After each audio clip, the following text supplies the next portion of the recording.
Today, we are going live with a spectacular artist, Paul Rousso. Give me one moment to let him in, and we'll kick things off in just a moment.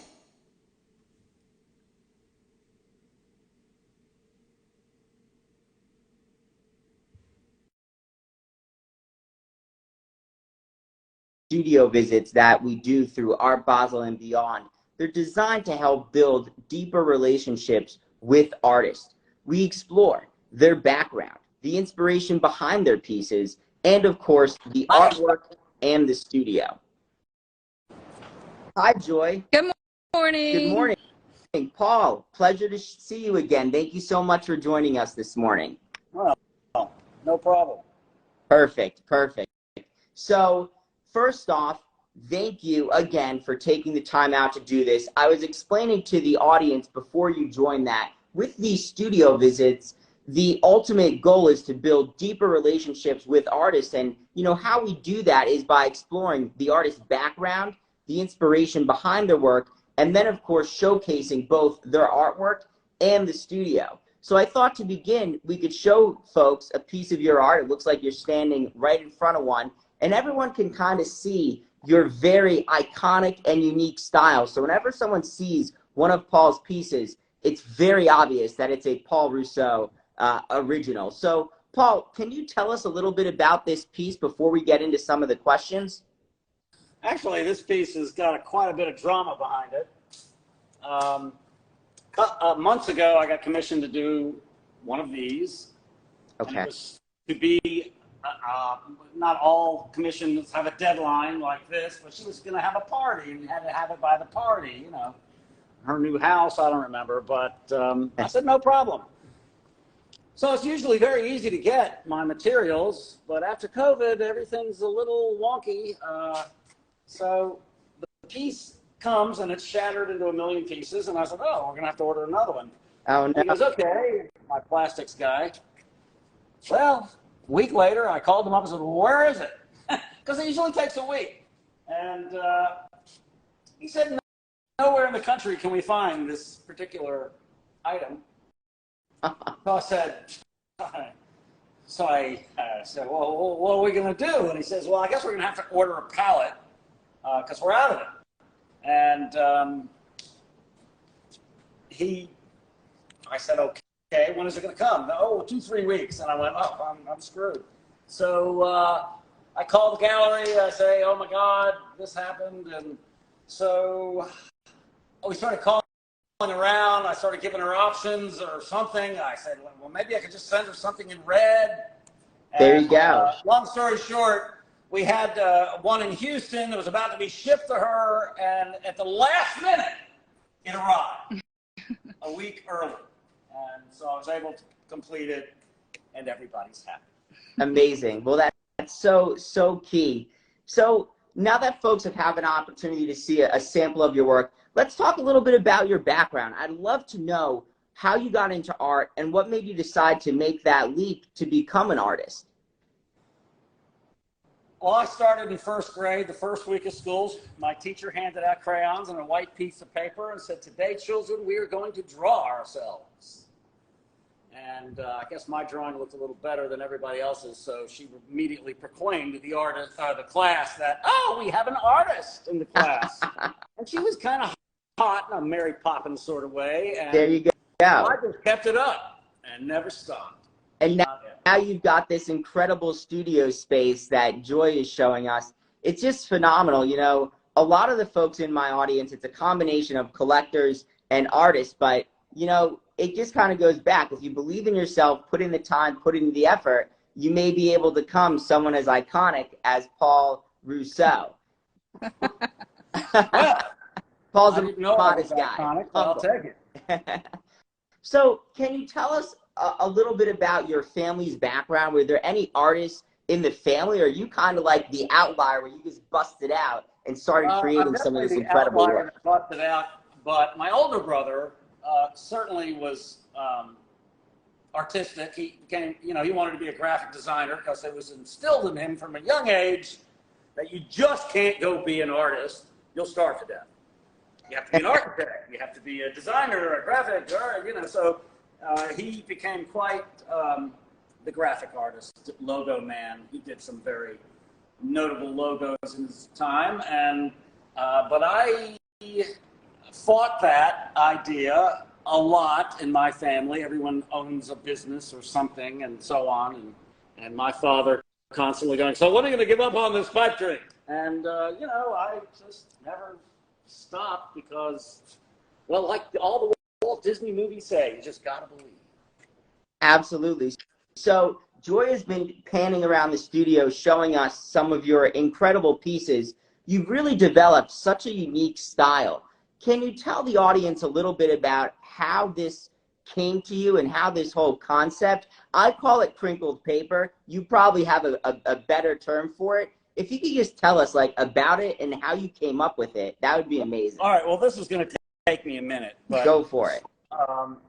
My best friend and I in art school, we went to a show in Berkeley, and we saw all the seminal pop artists. I mean, we saw, you know, all the, you know, extravagant or notable pieces by Jasper Johns and Warhol and Klaus Oldenburg, and you name it. You know, it was a seminal show to me. You know, so I'm 19. I've had about a year and a half of art history behind me, and I left that show going, well, how the hell am I going to answer that?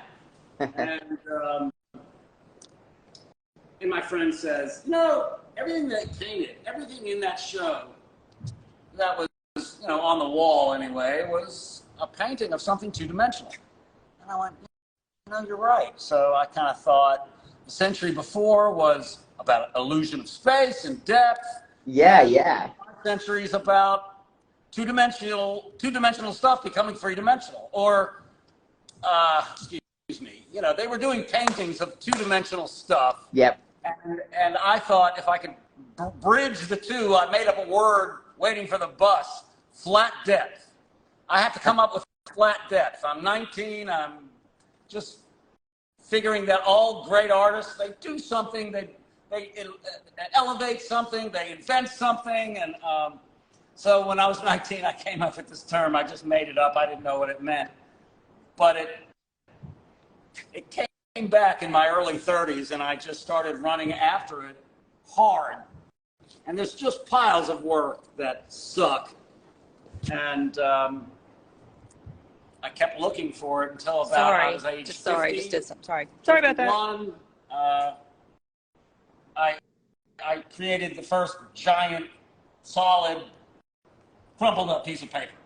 You know, I call it all flat depth, but basically, yes, it's crumpled. It's sitting up there. There it is. Can you see it? That's the first successful giant crumpled piece of paper, and it's got its problems. Which one? The girl up there. Can you see it? We see it. So, you know, with that, I didn't like what I had done for the imagery on it. Okay. And I don't know how long it took me to realize that it needed to just be whatever it is. By that I mean no composition of Photoshop girls or whatever. It just became, I wanted it to be the solid image that you see me doing all the time. Most artists, they recreate things, they paint things, or they take photography and collage, and they drip and they smear and they recreate it, which is great. But I felt that to leave them alone and let them just be touched, except for the three-dimensional nature of the two-dimensional image, that would be my brand, you know, and I pre-thought that. So, it's, you know, it's hard for me because I really, really like to smear and collage and drip and throw. Over there in that corner there is a collage I did about, oh, wow. I don't know, 6 years ago. That's and colossal. I love doing those. But, you know, I see a lot of people doing something similar, so I had to stop. Because I really like to think that, you know, my work is singular, and if it's a, you know, work that so feels like other work, I stop doing it. That like makes sense. Having to stop drinking. I really enjoyed doing this work. I actually felt like I was taking the city of New York City, or, you know, New York, Manhattan, and utilizing the city itself to paint with. I know that's a stretch, but No, that's I get what it. I felt like. And oh, well, let's move away from all the rainy noise. Abstract thoughts lead to abstract art. Can you tell us, and by the way, if you don't want to share any of your technique, that's totally fine. I'm curious, are these metal, plastic? And again, you don't have to share. I'm just curious what they're made of. Yes, it's plastic. It's various forms of acrylic or various thicknesses that I want to have happen. Got it. So what do you think, do you plan to sort of creating a similar type of genre of work? Are you working on, different things? I noticed that, I think when I first discovered your work many years ago, you were doing most of the wall sculptures, and then I was at the Avant Gallery in Hudson Yards, and for those of you that haven't been, it is one of the best galleries in New York City, hands down. They have a ton of Paul's work, and they had like these little, what are they, like the red cups with these dollar bills coming out of it. It looked like a different iteration of your work. I'm curious if you're starting to do more sculpture and things like that.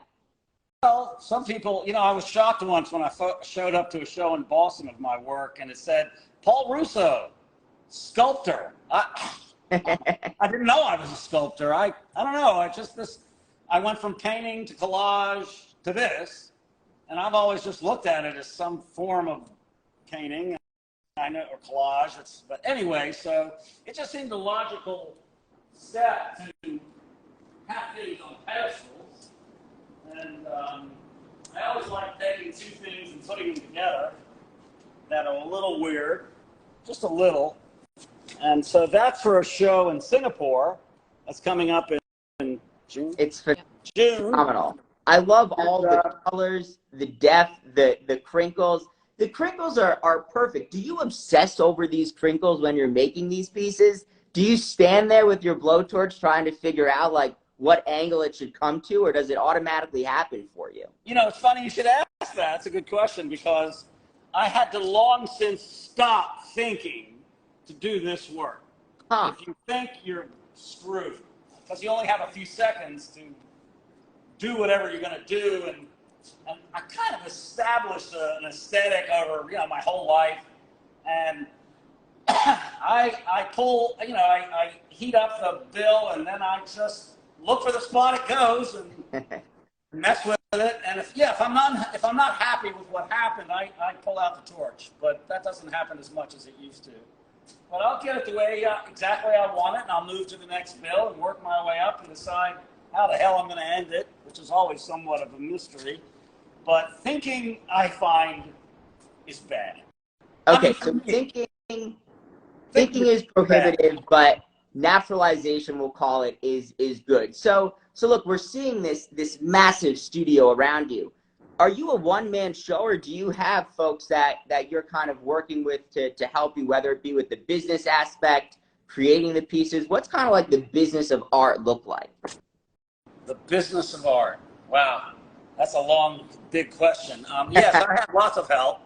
My assistants help me. I have 4 assistants, well, 5, but 2 of them switch it. There's a lot of prep. There's a lot of post. There's a lot of packing. There's a lot of shooting. There's a lot of schlepping. There's a lot of running to go get me this material or that material. I could not do this at all without them. Well, that's not true. I could do a lot less work without them. So if there was a day when I did this by myself, but let's just say that with more people and more space and more tabletops, the more I can prep, the more I can get ready to sculpt, the more I can produce. So yes, I can tell you honestly, I can use 2 of these studios. I'd be very happy to double this space. Just keep creating. By the way, I love this dollar bill sculpture that Joy is showing us. And Joy, thank you again for working with me to set this up. I've been watching the comments flowing through from the audience, and they seem to be enjoying the video. So thank you, Joy, for making this happen. Well, I have to add to your last question that without joy, none of this would happen. None of this. Thumbs up to Joy. Trump's a global logistics nightmare, taxes, rent, 2 boys, they're going, this one needs this application, that one needs this, blah, blah, blah, doctor's appointments. You wouldn't believe the mountain of shit my wife deals with each and every day so I can do this. It's a whole family affair.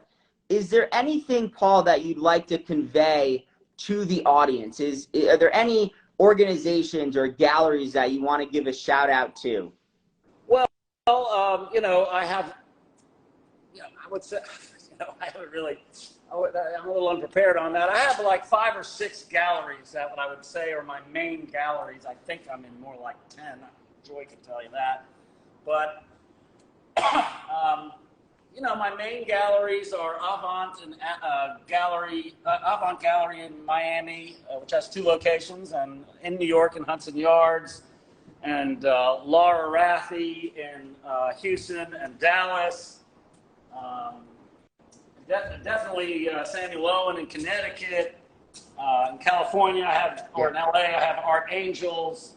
God damn, if I don't mention everybody, I'm going to be in deep shit. Let's see. We also have one of my biggest galleries is in Toronto and Montreal, Galerie de Bellefeuille, and Proyecto in Mexico. Oh, God, who am I leaving out? That's okay. We'll make sure that no one's offended if they haven't been mentioned. And the reason why I asked that is because so many artists that reach out to me, they're looking for that inspiration. They're looking to see for that motivation. Because and Susan Lanou in Boston. I'm sorry. Go ahead. Look on your link. I'm sorry.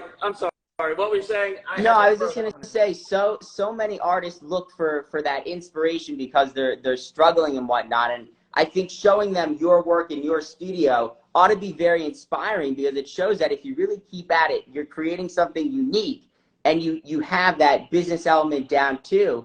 There's really no limits to what you can be able to accomplish. And I see that Peter Antoine, and apologies, Peter, I'm not 100% sure how to pronounce your last name, that you've joined as well. And your work is also truly unique and phenomenal, just like Paul's. And, to see both of you here, to have those successful artists participating, it's really a great thing for the audience. So thank you both.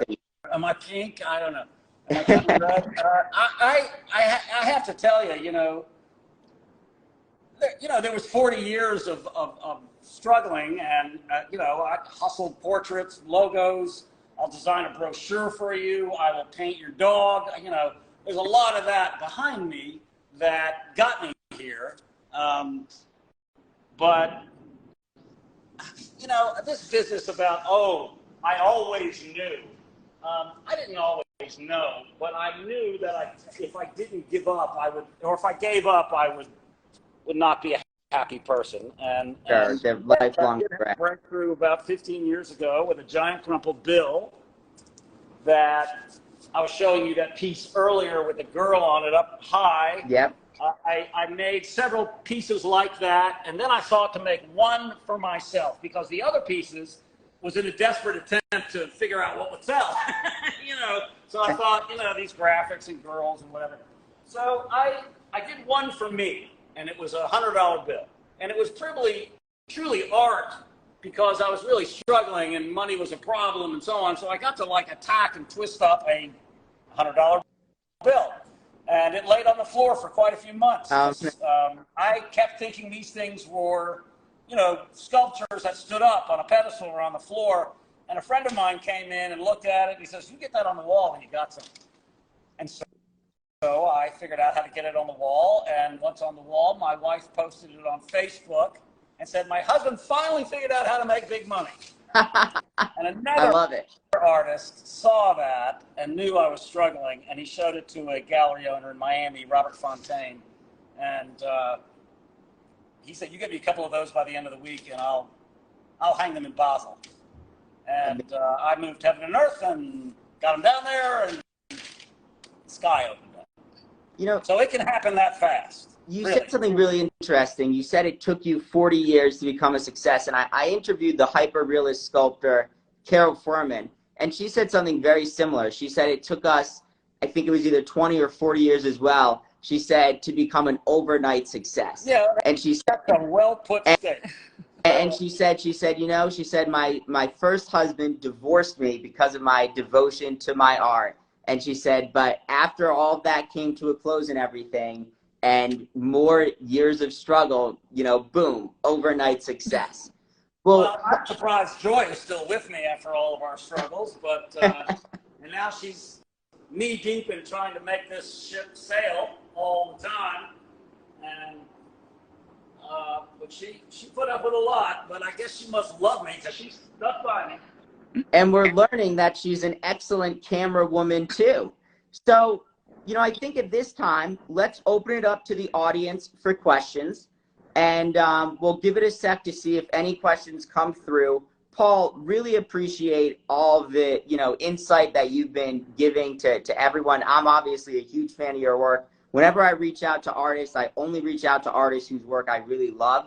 And I saw your stuff, I think, first, maybe 5 or 6 years ago at either Art Basel or one of the satellite fairs. And then I kind of rediscovered it again when Dimitri opened up the Hudson Yards Avant Gallery.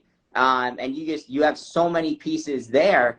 And my girlfriend and I were looking at them, and we were like, how does this guy do this? These are insane. But anyway, the point is, we remember, because your work is so different, we had remembered it from so many years earlier. And that's the key thing. You know, I'm an amateur collector, and when I look to buy art, and granted, I'm not getting stuff at your level quite yet, but someday I'll get there. I always look for things that are unique and when an artist has a signature style. And I love your signature style. It looks like there's no questions from the audience, so I think we could close this out. Paul, any last thoughts for our viewers? I like to tell this to all young artists. Fear is good. And if fear is good, terror is better. Terror is better. I do love what you're that. afraid of. There's nothing to be afraid of, and go for it. Perfect. Paul, thanks again. To the audience, thank you so much for joining. Special shout out to Joy for making this happen and being our camera woman, and Dimitri at Avant Gallery for helping to promote this. Thank you very much, and we'll see everyone next time. Bye-bye. Bye-bye. Bye.